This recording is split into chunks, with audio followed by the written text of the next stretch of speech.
In today's video, I'm going to teach you how to upload Invoice in Zoho Books.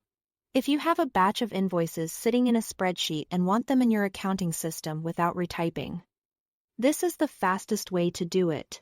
I'll walk you through each screen and share a few tips so your data imports cleanly on the first try. Start by signing into Zoho Books and heading to the Sales module on the left sidebar. From there, select Invoices. This is your main hub for everything invoice related.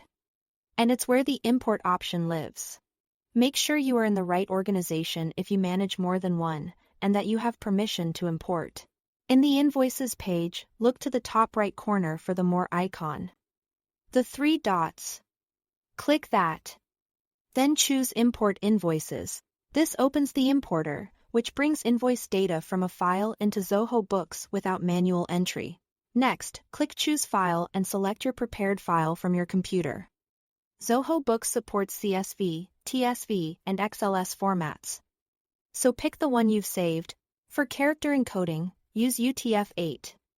Especially if your data includes special characters, symbols, or international customer names.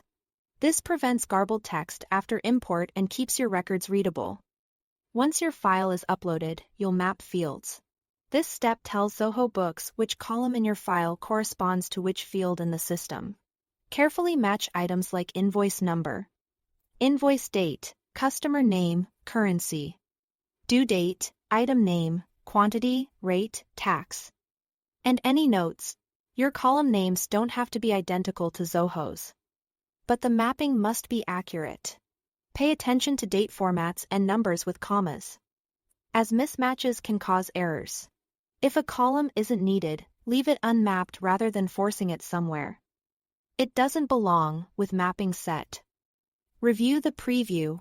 You'll see a sample of your data as it will appear after import. Scan for obvious red flags, incorrect dates, shifted columns, missing customer names, or values in the wrong fields. If anything looks off, go back and adjust your mappings before proceeding. When everything checks out, click Import. Zoho Books will process your file and bring the invoices into the Invoices list. After it completes, take a quick look at a few imported invoices to confirm totals, taxes, and customer details appear as expected. A brief spot check here can save time later. That's it. Thanks for watching.